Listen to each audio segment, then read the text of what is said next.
not that they have They said that they justified were.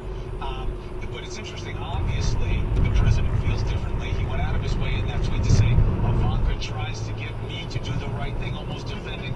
Don't blame her for what I did. I doubt we understand that, but President Trump said he would be more restrained with Twitter once he was in the Oval Office, and we've actually seen the opposite. We've seen less restraint now that he's in. And again, there are different opinions on this. Norm Eisen, I like the president being on Twitter. I like getting a first sense impression of the workings of the president's mind, good, bad, and ugly on occasion. But you get down to the same fundamental proposition.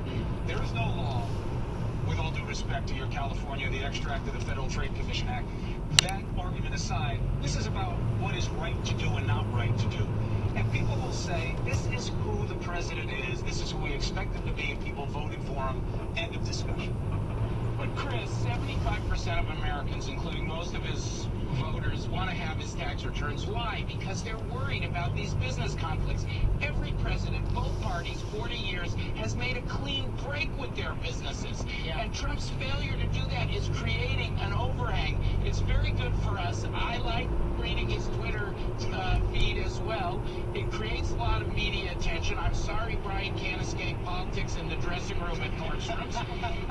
But it's not good for the country. It's not good for the presidency. Everything he does has a conflict issue, even the Muslim ban. Okay. Turns out he wasn't banning countries where he's done business, which have more terror threats.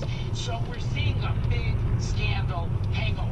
Okay, Brian, we need to talk about this other mini scandal, and that is we've talked a lot about Kellyanne Conway's claim of a massacre, a terrorist attack in Bowling Green. She got a lot of heat for that. She apologized. She apologized. There is a similar claim from Sean Spicer that somehow we have not covered as much. He talked about another non-existent terror attack in trying to make his claim for the travel ban. Make his case, I should say, for the travel ban. Listen to this.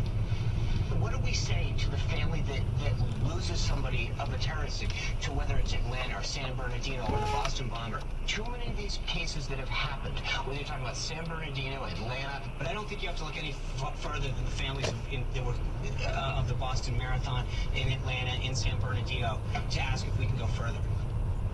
Over the course of 48 hours, what's the Atlanta terror attack? It's still unclear what he's talking about. That was something the Daily Beast first noticed this time yesterday. These 3 different mentions of Atlanta over the course of 48 hours.